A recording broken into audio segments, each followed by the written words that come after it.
66 का रात्रि क्लास चल रहा था।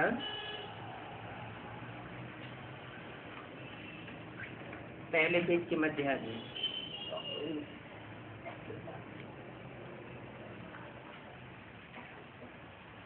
बात चल रही थी। भगवान वाच है मामेकम याद करो, मैं ही पतित पावन हूँ, कृष्ण पतित पावन नहीं है। भगवान को गाइड लिबरेटर कहा जाता है। अब गाइड किसको करेंगे?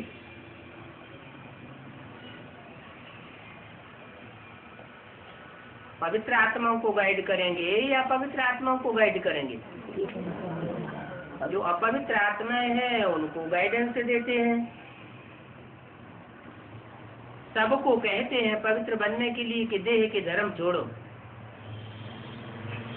देह और देह के धर्म छोड़ो। कौन सा धर्म पकड़े? आत्मा का धर्म पकड़ो। तो जब कहा जाता है घर का सुधार तो सारे विश्व का सुधार होगा। पहले घर का सुधार फिर पर का सुधार। तो बुद्धि में क्या आता है? पहले देह का घर याद आता है, देह के घर वाले याद आते हैं, ये आत्मा का घर याद आता है।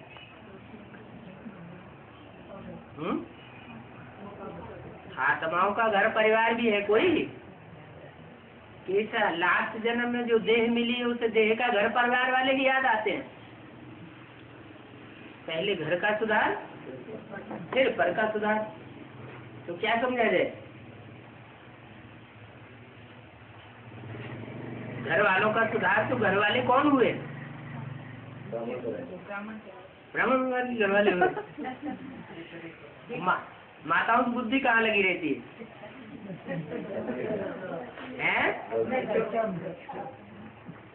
बच्चों में घर वालों में बुद्धि लगी रहती है। तो कौन से घर वालों में बुद्धि लगी रहती है? देह के घर वालों में कि आत्मा के घर वालों में? आत्मा के घर वालों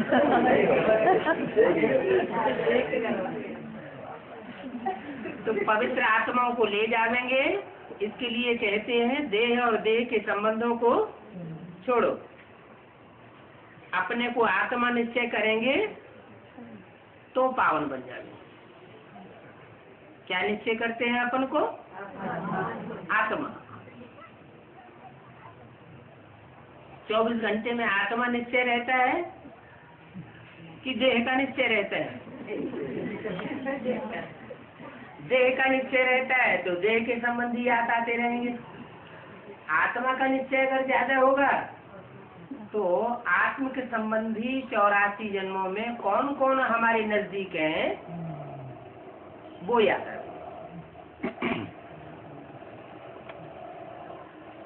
ये हिसाब किताब जो है वो चुकतू करके फिर वापस जाना है। कितने जन्मों का हिसाब किताब है? 63 जन्मों का जो हिसाब किताब है किसके साथ? देह के साथ। तो हिसाब किताब इस जन्म का है, लेकिन आत्मा का हिसाब किताब पिछले 63 जन्मों का है। जब जब आत्मा ने देह भान धारण करके देह धारण की तो 63 जन्मों का भी हिसाब किताब है ना। तो जिन जिन आत्माओं के साथ जो हिसाब किताब धारण किया है वो सब चुकतू करना पड़े। पुरानी दुनिया का विनाश, नई दुनिया की स्थापना हो रही है। तो पुरानी दुनिया के जो भी संबंध जोड़े हैं और जो भी हिसाब किताब जोड़े हैं वो सब खत्म होने वाले हैं। हम बाप को याद करते हैं। जब हम बाप को याद करते हैं तो ही माया भुलाई देती है? ये क्या बात हुई? बाप को याद करते हैं तो बाप से संबंध जुड़े, लेकिन माया भुलाई देती है। माया एक है या अनेक है? एक है। 63 जन्मों में जहाँ जहाँ हमने बुद्धि भटकाई है वो सब माया का रूप होता है। माया बुलाई देती है। भारत का योग मशहूर है, जब कोई बीमार पड़ते हैं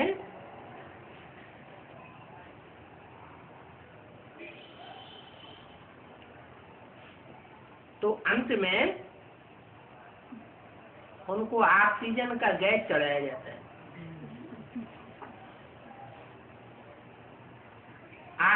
ऑक्सीजन के ऊपर चलते रहते हैं। अभी भारत का भी यही हाल है।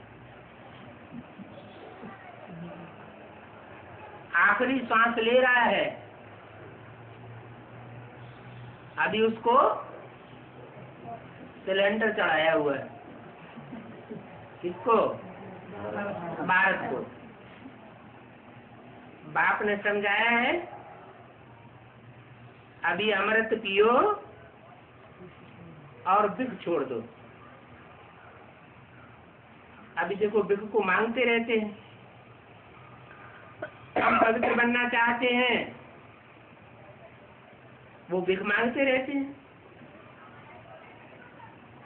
सतयुग में तो 22 दुनिया थी। जो 22 दुनिया थी वो योग बल से बनी। अभी भी देखो योग बल से क्या नहीं हो सकता है। चित्रों पर समझने की यहाँ रोज प्रैक्टिस करनी चाहिए। उन्नति भी बहुत होगी। बहुत चित्र है, त्रिमूर्ति पर भी समझ सकते हैं। सारी हिस्ट्री ज्योग्राफी त्रिमूर्ति में आ जाती है। ऐसे ऐसे प्रैक्टिस करने से मुझको खुल जाएगा और रूहानी सर्विस के लायक बन जाएंगे। अपनी भी उन्नति कर सकेंगे, औरों की भी उन्नति के निमित्त बनेंगे और साथ साथ भूतों को भी भगावेंगे। बाबा जब बाहर जावेंगे तो कभी किसी को अलाउ नहीं करेंगे। काहे के लिए? बाहर वालों से मिलने के लिए कभी किसी को अलाउ नहीं करेंगे। करेंगे हैं? ब्रह्मा बाबा बाहर जाते थे हैं? कभी कभी जाते थे।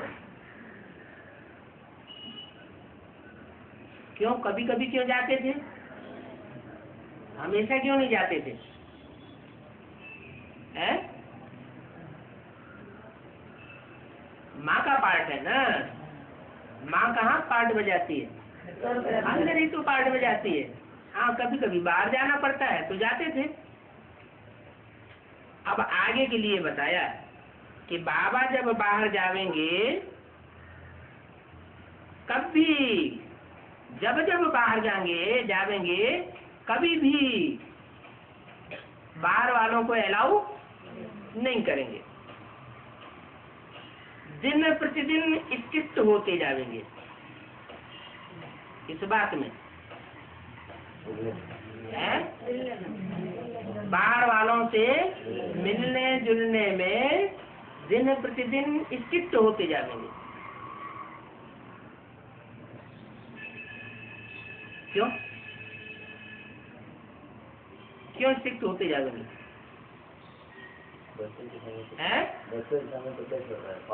बाप बच्चों से बात करते हैं, बच्चों से मिलते हैं और दुनिया वालों से नहीं मिलेंगे हैं?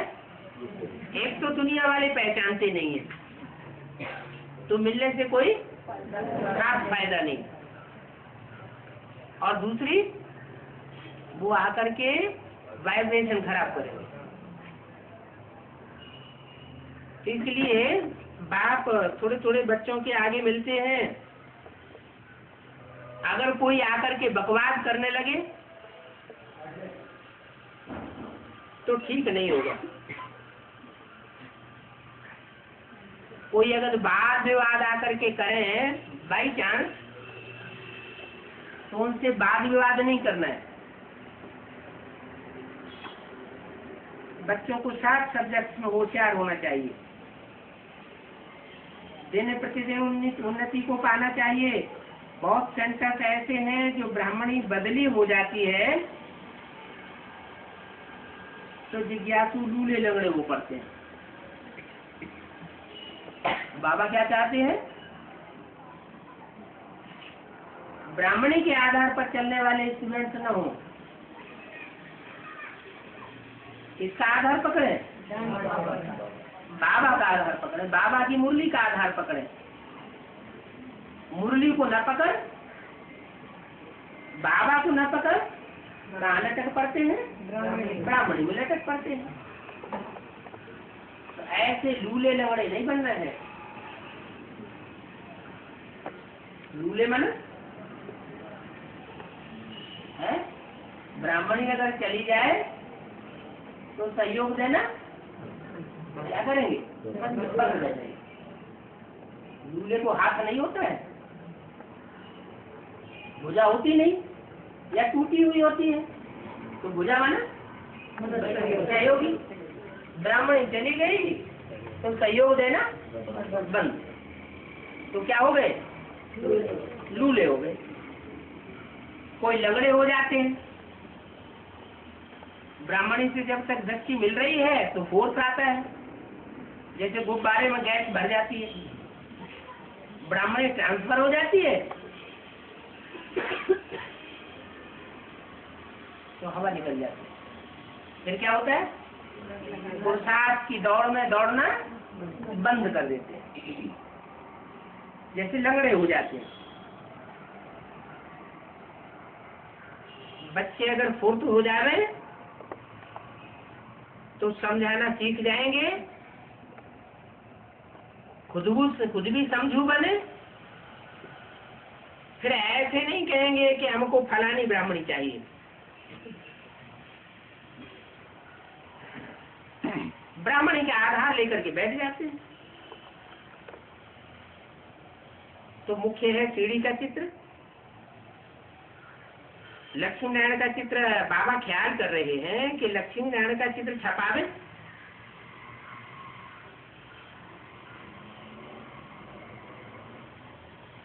कौन से सन की वाणी? 7/12/66 की रात्रि क्लास। तो बाबा ख्याल कर रहे हैं कि लक्ष्मी नारायण का चित्र छपावे, माने उस समय तक लक्ष्मी नारायण का चित्र बना है लेकिन छपा नहीं था।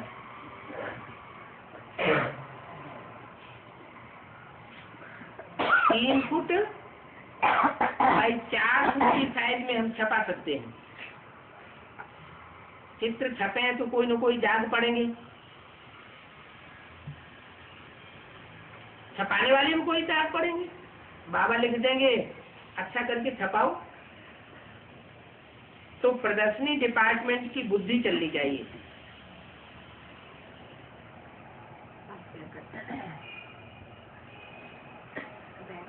बुद्धि में जिनके बैठा होगा वही समझा सकेंगे कौन कौन से चित्र जरूरी है।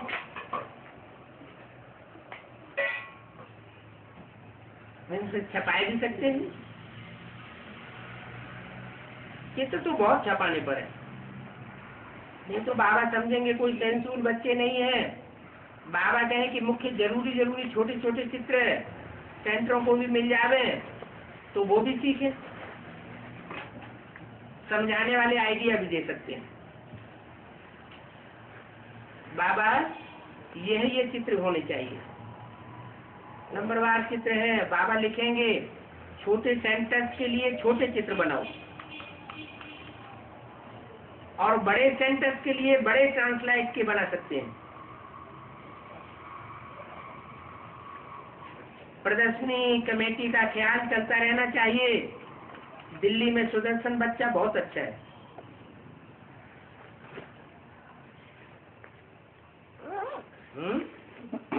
क्या नाम दिया है?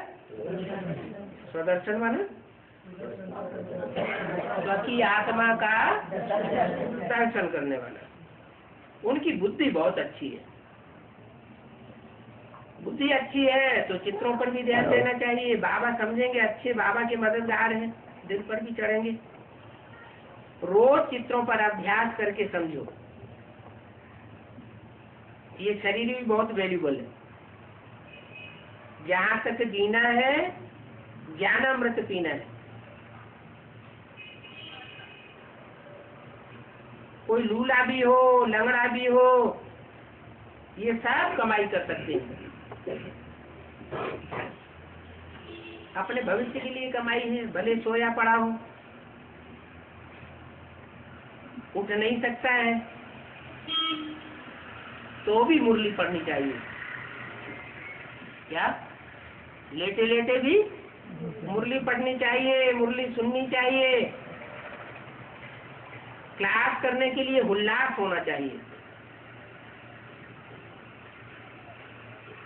कोई बीमार हो तो उनको जाकर के गीता सुनानी चाहिए। शिव बाबा कहते हैं मामे कम याद करो तो तमो प्रधान से सतो प्रधान बन जाएंगे। ऐसे ऐसे बच्चों को सर्विस का शौक होना चाहिए।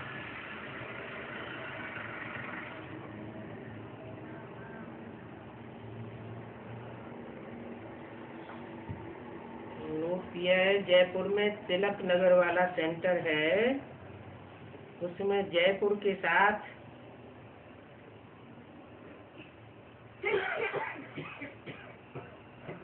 जयपुर के साथ 4 नवंबर भी लिखना है, क्योंकि आजकल वहाँ नवंबर सिस्टम चालू हुई है। इस बात का ध्यान रहे। अगला रात्रि क्लास है 25 दिसंबर 1966 का। बच्चे योग में बहुत मुझते हैं।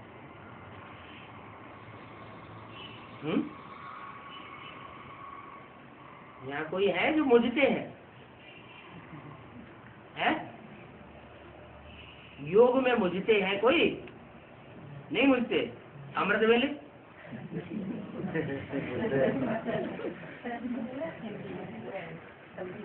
है?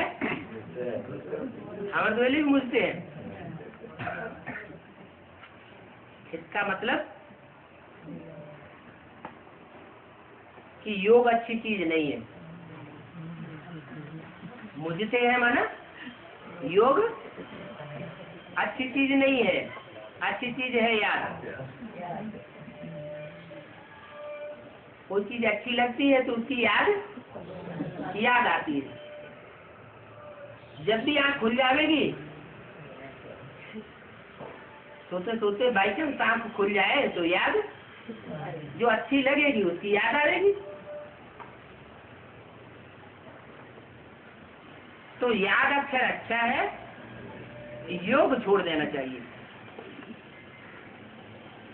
इसलिए बाप कहते हैं मुझे याद करो। इस ज्ञान मार्ग में जाति पूछ पाछ नहीं होना चाहिए। बाप से 1 सेकंड में जीवन मुक्ति का वर्षा मिल सकता है। कब? कि बच्चा बाप के पास आवे और आते ही वर्षे का हकदार बन जाए।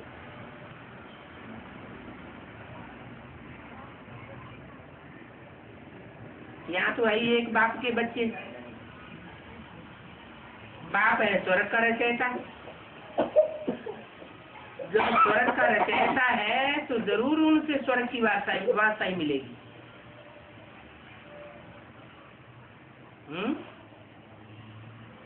रचयिता साकार में होता है या निराकार में होता है? रचना उस चीज की जाती है जो पहले न हो। तो अभी तो नरक की दुनिया है, स्वर्ग तो है ही नहीं। तो नरक की दुनिया में आकर के स्वर्गीय संगठन रचते हैं। वह संगठन पहले नहीं होता, फिर रचना करते हैं तो रचा जाता है। तो स्वर्ग का रचयिता है तो जरूर उनसे स्वर्ग की बादशाही मिलेगी। उनसे तो रचयिता बिंदु रूप में नहीं होता। रचयिता हमेशा साकार होना चाहिए और रचना भी साकार होना चाहिए। बाकी ये बातें डिटेल में समझाई जाती हैं तो बच्चों को 84 जन्मों का ज्ञान भी है बच्चों ने बाप को जाना, और जब बाप को जान लिया कि बाप से विश्व की बादशाही मिलती है, तो पहचान होने के बाद तुरंत भागता है ईश्वरीय सेवन कि हम अपना भाग्य बनाए।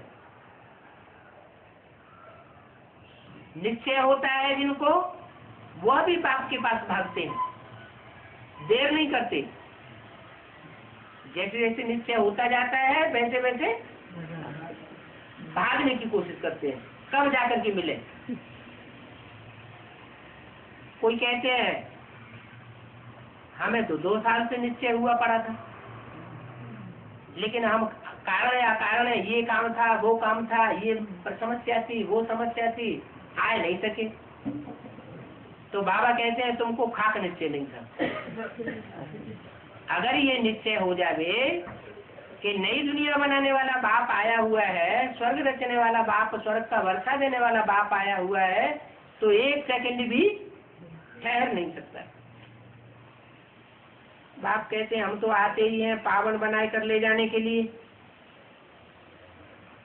मुझे याद करो तो तुम पावन बन जाएंगे।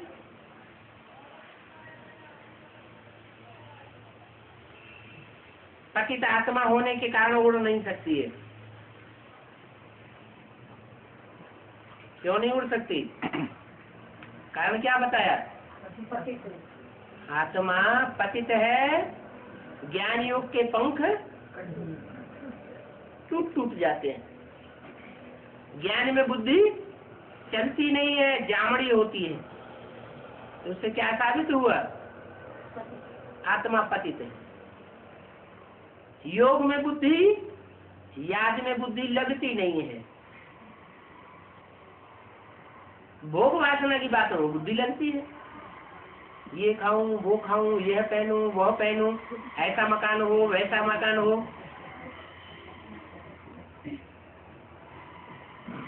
तो भोग की बातों में जब बुद्धि लगती है, इसका मतलब योग टूटा हुआ है। योग टूटा हुआ है तो आत्मा ऊंची स्टेज में उड़ेगी नहीं। बाप ही रहम करके सबको ले जाते हैं, तो क्या रहम करते हैं? करते क्यों नहीं रहम? है कितने साल हो गए है रगड़ते रगड़ते, बाप को रहम ही नहीं आता। क्यों नहीं बनती है व्यक्ति स्टेज? है तो बोला है अद्वैतवाणी में कि फरिश्ता ये स्टेज बनाने के लिए जस्टिस को बुलावे,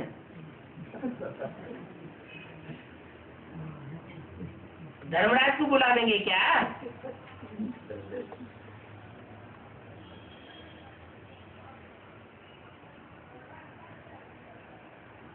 बाप आकर के सबको ही ले जावेंगे, छोड़ेंगे तो किसी को भी नहीं। क्योंकि सब रूहों को बाप से ही रूहानी वर्षा मिलता है। ये बेचारे योग तो बहुत कहते रहते हैं, योग योग, परंतु योग लगता ही नहीं है। प्राचीन भारत का योग तो बहुत गाया हुआ है, वो सृष्टि के आदि की बात है। वो सन्यासी आदि तो प्राचीन नहीं कहेंगे, वो तो आते ही है द्वापर में, अनेक प्रकार के योग सिखाते रहते हैं। वो योग कोई प्राचीन नहीं है। सृष्टि के आदि में जो योग भगवान ने सिखाया था वो प्राचीन योग था।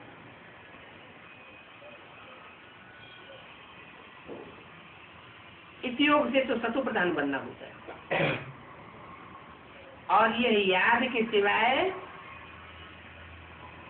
बाप की याद के सिवाय यह योग कोई सीख भी नहीं सकता। सीखने के लिए क्या करना पड़े?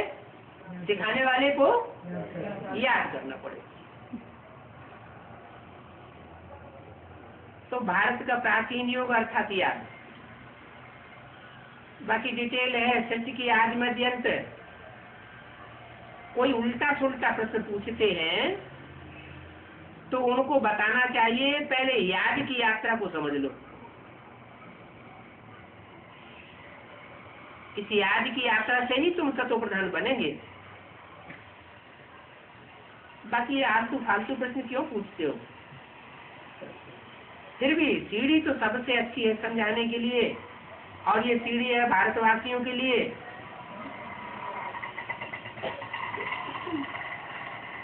जो भारतवासी आत्मा होगी वो सीढ़ी पर अच्छा समझेगी। 84 जन्म लेने वाला होगा तो पक्का भारतवासी हुआ, और जो पक्का भारतवासी होगा उसको सीढ़ी का चित्र बहुत खींचेगा। बाकी ड्रामा का चक्र झाड़ ये तो सबके लिए माना। दूसरे धर्म की आत्माएं सीढ़ी के चित्र में उतना इंटरेस्ट नहीं लेंगी, चक्र में और झाड़ के चित्र में उनको बहुत रुचि आवेगी। सब धर्म वाले देख सकते हैं कि हमारा धर्म कब स्थापन होता है।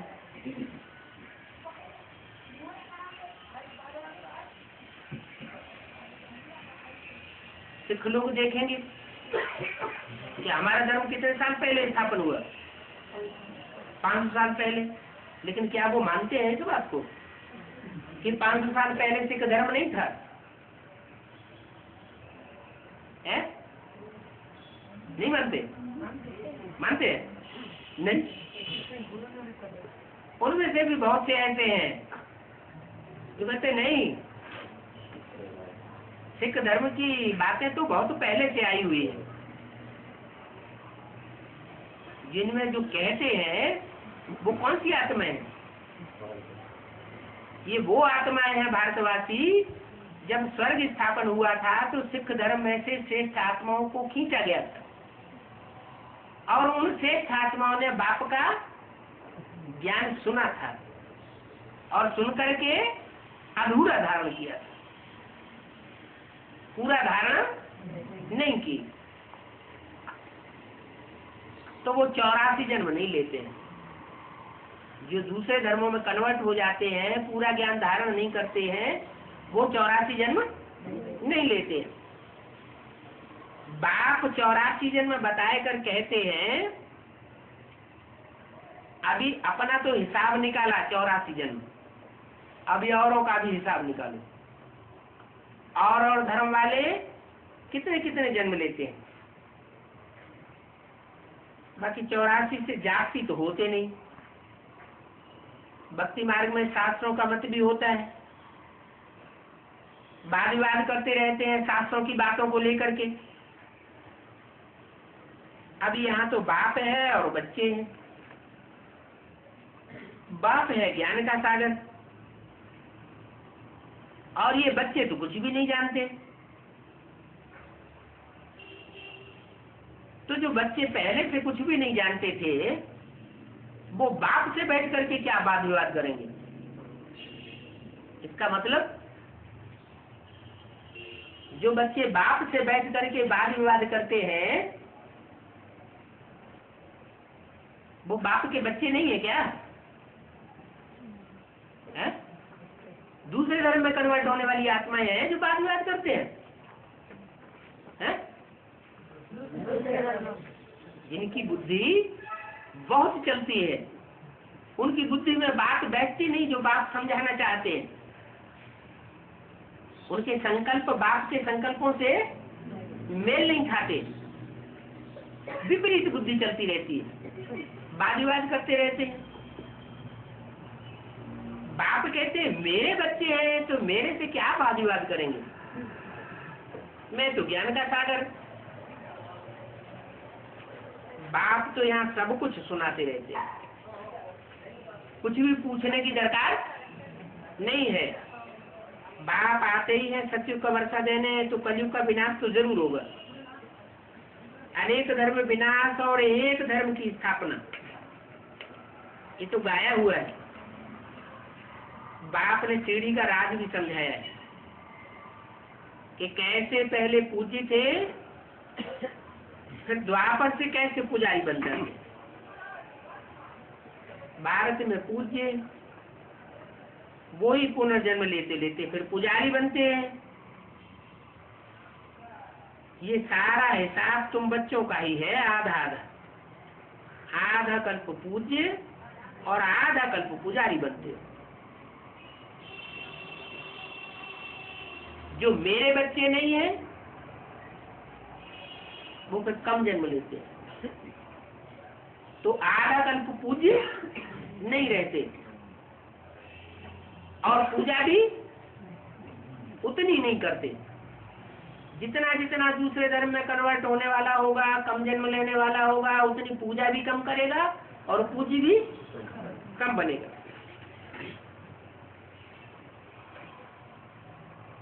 तो भारत में ही पूज्य और पुजारी होते हैं। तुम बच्चों को ये आधा आधा का हिसाब है। जाति कोई से वाद विवाद करने से पहले कह दो, वेद का बाप कहते हैं माम एकम याद करो, तो तुम्हारे पाप सब नष्ट हो जाएंगे। फिर तुम्हारी बुद्धि सेट हो जाएगी।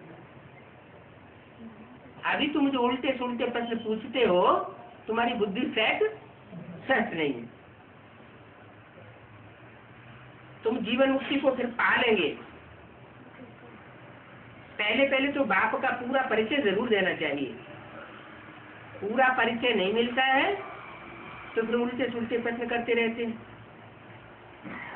बाप तो ज्ञान का सागर है, जरूर सत्य बात ही बता देंगे। ऊंच के ऊंच ज्ञान का सागर बाप पढ़ाते हैं, फिर कोई प्रश्न उठाने की बात ही नहीं रहती है। अभी ये भक्ति मुर्दाबाद होनी है।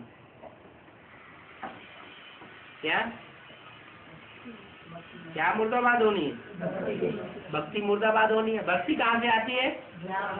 रावण से आती है। तो रावण फिर रावण मुर्दाबाद हो जाएगा। रावण मुर्दाबाद हो जाएगा। क्या एक है रावण? रावण के तो 10 सिर है। 10 सिर क्यों दिखाए हैं? 10 मतें हैं। जब मतें होती हैं तो वाद विवाद होता है। एक मत होती है तो वाद विवाद नहीं होता है। तो बाप कहते हैं कोई प्रश्न उठाने की बात नहीं, क्योंकि अभी भक्ति मुर्दाबाद होनी है, ज्ञान जिंदाबाद होता है। ये भी जानते हैं कि आधा कल्प के बाद फिर भक्ति जिंदाबाद होगी। तो ये सीढ़ी बुद्धि में रखनी है। जो पक्के होंगे उनकी बुद्धि में पूरा ज्ञान रहेगा। अभी बच्चे जानते हैं भारत हेवन था, वैकुंठ था, दूसरी कोई राजा ही नहीं थी। तो अभी तुमको बड़े बड़े अक्षरों में लिखना चाहिए। क्या था? बड़े बड़े अक्षरों में क्या लिखना चाहिए? हैं? क्या लिखना चाहिए? रामाप्लान अनुसार 10 वर्ष में भारत स्वर्ग बन रहा है। क्या? 66 की मुद्दे में बोला रामाप्लान अनुसार 10 वर्ष में भारत स्वर्ग बन रहा है। 76 के बाद 10 साल, 76 आया, वो 66 के बाद 10 साल, 76 आया, तो 76 में भारत स्वर्ग बन गया। क्या चैतन्य भारत स्वर्ग बन गया? हाँ, बौद्धिक स्टेज से, क्योंकि मन बुद्धि को ही आत्मा कहा जाता है। तो पहले आत्मा जो है वो बाप के संकल्पों से मेल खाने वाली बने। पहले तो आत्मा का सुधार होगा ना। अगर आत्मा ही में ही वाद विवाद चलता रहे, बाबा ने ऐसा क्यों बोला, बाबा ने वैसा क्यों बोला, ऐसे कैसे हो सकता है, वैसे कैसे हो सकता है, इसका मतलब बाप को ही नहीं पहचाना। और जब बाप को ही नहीं पहचाना तो बाप की रचना भी समझ में नहीं आ सकती। तो ड्रामा प्लेयर अनुसार 10 वर्ष में भारत स्वर्ग बन रहा है। होवनहार विनाश के बाद स्वर्ग होगा है? क्या बात, 10 वर्ष बाद स्वर्ग बन रहा है, फिर होवनहार विनाश के बाद स्वर्ग बनेगा है? न विनाश हुआ न स्वर्ग हुआ। विनाश कहाँ हुआ है? रावण राज्य का विनाश हो गया, ब्राह्मण परिवार में विनाश हो गया 76 में है? भारत के अंदर विनाश हो गया है? हाँ, भारत मानो कोई चैतन्य आत्मा की तरफ इंट्रोड्यूस किया कि उसकी मन बुद्धि में ऐसी सेटिंग हो गई कि आप मुए मर गई दुनिया। अब हमें इस दुनिया से कुछ लेना देना नहीं। हमारे लिए तो बाप ने जो नई दुनिया रच दी है, अब उसमें हमें अपनी बुद्धि लगानी है और दूसरी बातों में अपनी बुद्धि लगानी नहीं। तो ये खुशी की खबर हम सबको सुनाते हैं। क्या खुशी की खबर सुनाते हैं कि 10 वर्ष में पुरानी दुनिया खलास होने वाली है और नई दुनिया आने वाली है। जहाँ भी प्रदर्शनी हो ये बात लिख देना चाहिए। क्या प्रदर्शनी के चित्र है तैयार हुए, सीढ़ी के चित्र में नीचे लिख दिया, क्या लिखवा दिया? 10 वर्ष में विनाश होने वाला है। और लक्ष्मी नारायण के चित्र में भी लिखवा दिया, आने वाले 10 वर्षों में भारत से भ्रष्टाचार और विनाश का वो विकारों का विनाश होने वाला है। भारत फिर से 5-4 वर्ष पहले मुआफिक बने बनाए ड्रामा के अनुसार स्वर्ग बन रहा है। कैसे बन रहा है सो आकर के समझो। अभी तो ये भ्रष्टाचारी दुनिया है, अभी इस दुनिया में श्रेष्ठाचारी एक भी नहीं है। क्या साधु संत महात्मा तो बहुत नाराज हो जाएंगे, वो कहेंगे हमको भी भ्रष्टाचारी बताते हैं।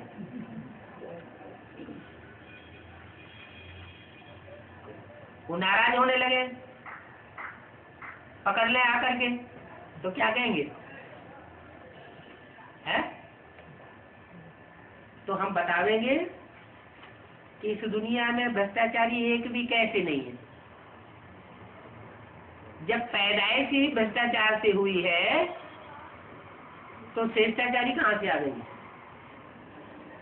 नई दुनिया में श्रेष्ठ इंद्रियों से पैदाइश होती है, तो जो भी पैदा होते हैं वो क्या होते हैं? श्रेष्ठाचारी होते हैं। इस भ्रष्ट दुनिया में सब भ्रष्ट इंद्रियों से पैदाइश होती है, तो जब रचयिता ही भ्रष्टाचारी है तो रचना कहाँ से श्रेष्ठाचारी आ जाएगी? वो कहेंगे तुम भी तो भ्रष्टाचारी हो, तुम अपने को भगवान की औलाद बताते हो, तो क्या जवाब देंगे? है?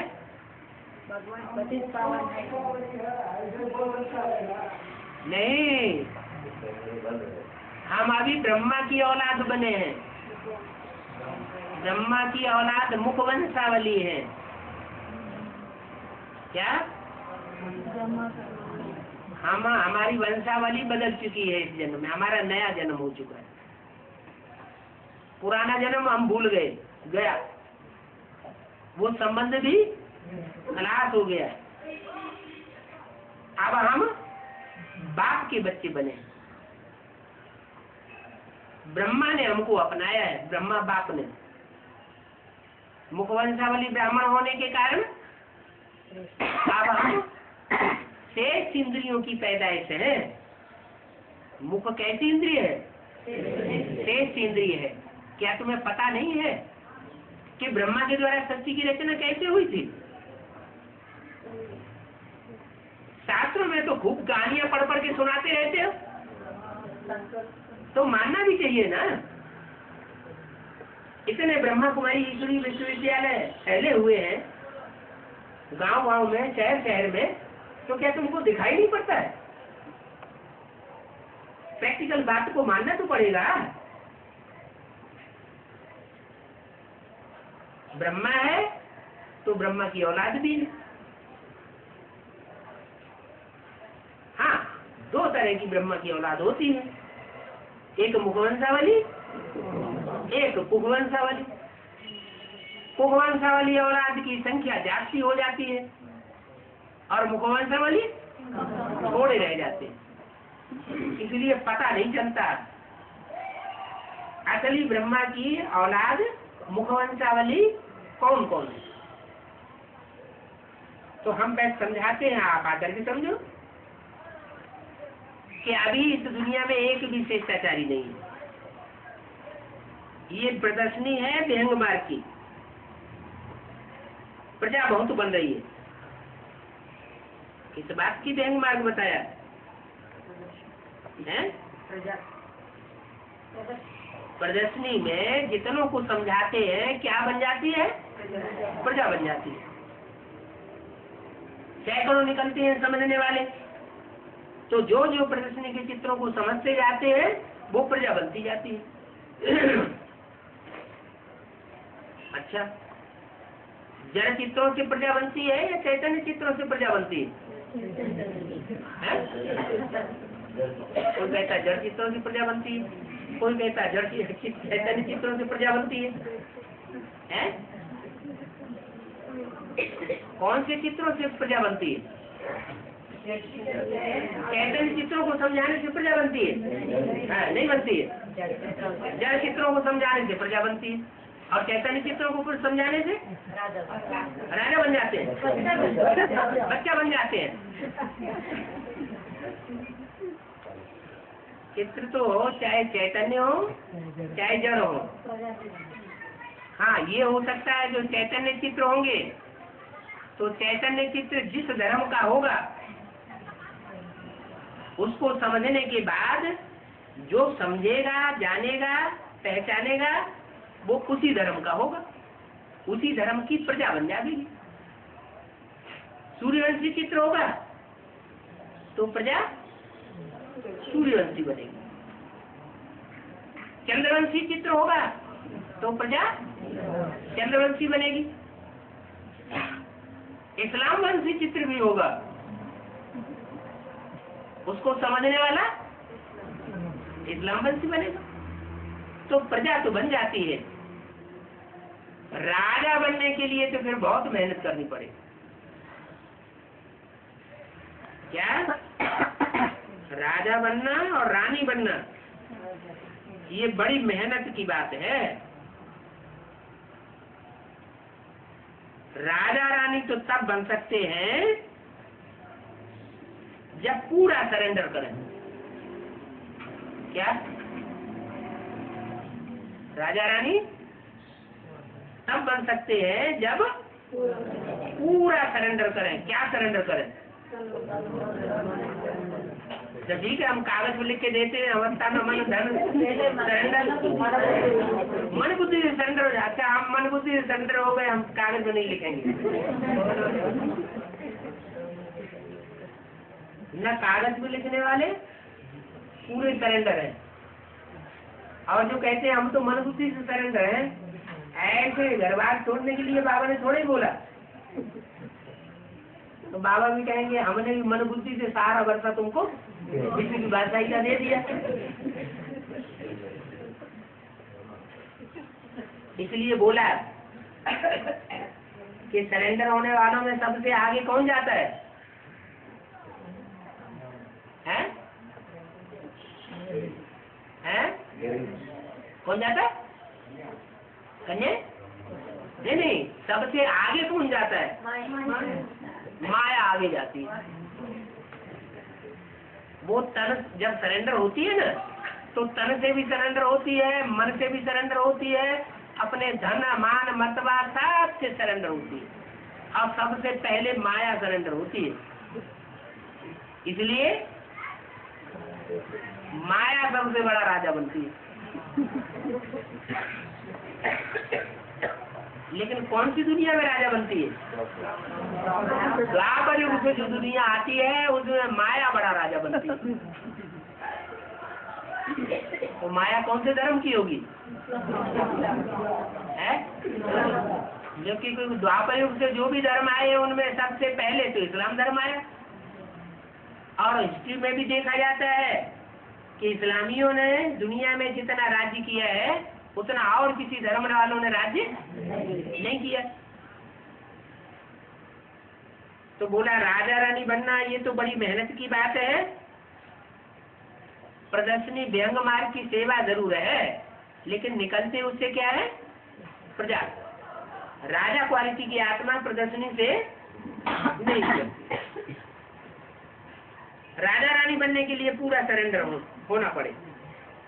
भक्ति मार्ग में गाते भी हैं, मेरा तो एक दूसरा न कोई। सभी कहते हैं जब बाप आवेंगे,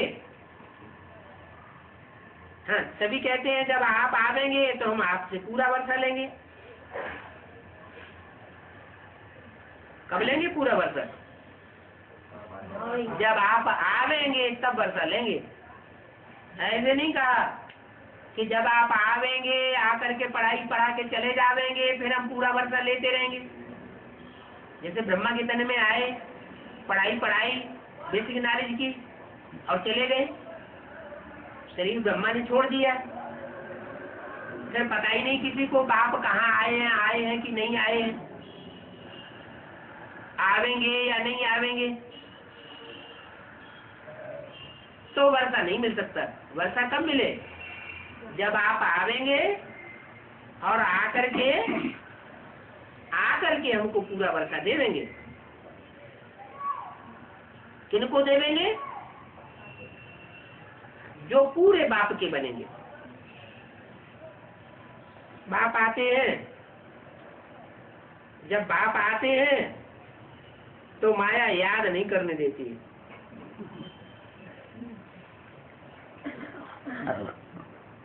बच्चे समझाते हैं कि बाप आया हुआ है।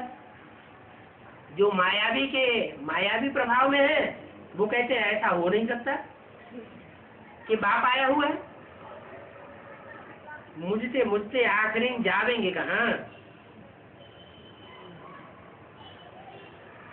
एक ही हस्ती तो है ना, सबकी सदगति तो एक ही हस्ती से होनी है।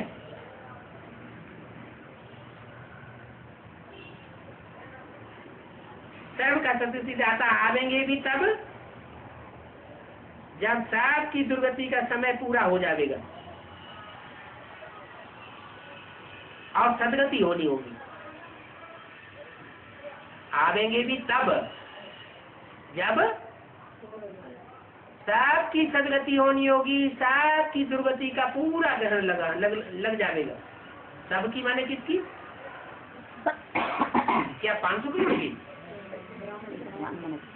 हाँ, ब्राह्मणों की दुनिया में जो भी ब्रह्मा की औलाद बने हैं, चाहे मुखवंशावली हो चाहे उपवंशावली हो, सबकी दुर्गति जब हो जाएगी तब पूरी सदगति का काम होगा। शास्त्र तो सबको भूल जाने चाहिए। गीता को मानते हैं, परंतु ये सब भक्ति मार्ग के साथ है। अभी भक्ति मार्ग पूरा हुआ, अभी तो हम बाप की बातें सुनते हैं। भक्ति मार्ग पूरा हुआ तो भक्ति मार्ग की बातें क्यों सुने? वो तो सब ईविल बातें हैं। ये भक्ति मार्ग के चित्र भी सारे कायदे सिर नहीं है। तो भक्ति मार्ग के चित्र न देखो और न सुनो और न इन चित्रों का, उन बातों का बखान करो, बोलो भी नहीं, सब भूल जाओ। उन चित्रों को देखते हुए भूलते रहो, उन बातों को सुनते हुए भूलते रहो। देह सहित जो कुछ भी है सब कुछ भूलते जाओ। इन बातों में बड़ी मेहनत है। माया तो याद दिलाती है, गाया हुआ भी है, भील भीलनिया गणिकाएं सबका उद्धार किया। साधुओं का भी नाम लिखा हुआ है।